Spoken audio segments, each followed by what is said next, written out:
Hey guys, what's going on? Clean back here with another Mordhau tutorial. I've been getting a lot of questions about what kind of starting gear new players should be using when they're getting into the game. So I figured I'd make this video and show you guys exactly what kind of loadouts you should have as a new player coming into Mordhau.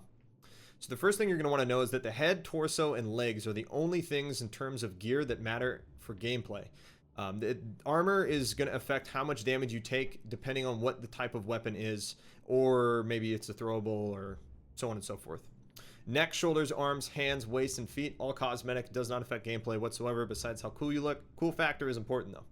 So for helmet, you're going to go 3 points on that. Torso, 3 points as well. And legs, you're going to go 2 points here. That's just basically going to make it so that you have 1 extra point to either spend on a perk or maybe get a bigger weapon if you want. So now we have 8 points to spare.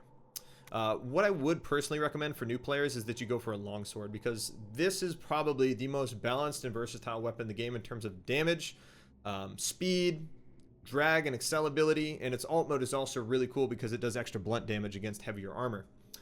You can spend a little bit more points, maybe get a great sword or a Bardiche or an Evening Star, but I would highly recommend you do either a longsword or a great sword. So in this case, we'll go with the longsword here. Secondary, we'll go ahead and get a dagger. This is important because once you run out of stamina, you get your weapon knocked out of your hands, and you're going to want to have a backup if that does happen. That's something that's more practical in duels, whereas if you're playing frontline, you don't really have to worry about that so much because you're in these big team battles, and you don't usually have to worry about losing the stam game. However, that can happen. And also, you can pick up a bunch of weapons off the ground of people dying. And now this leaves us a couple extra points that we can use to spend on perks. 2 perks that I personally would recommend is either Second Wind or Tenacious. Second Wind basically grants extra stamina on a successful hit, and Tenacious helps it so you regen your HP quite a bit faster. I personally think Tenacious is the best perk in the game because I'm the kind of player, once I get into a fight, I like to back up a little bit, I like to wait, and once I start my HP regen, it regenerates 66% faster, so yeah, it usually tends to help me out there. Again, I like it. It's up to it's all preference at the end of the day, but that's personally what I think is one of the better perks in the game, and it only costs 1 point.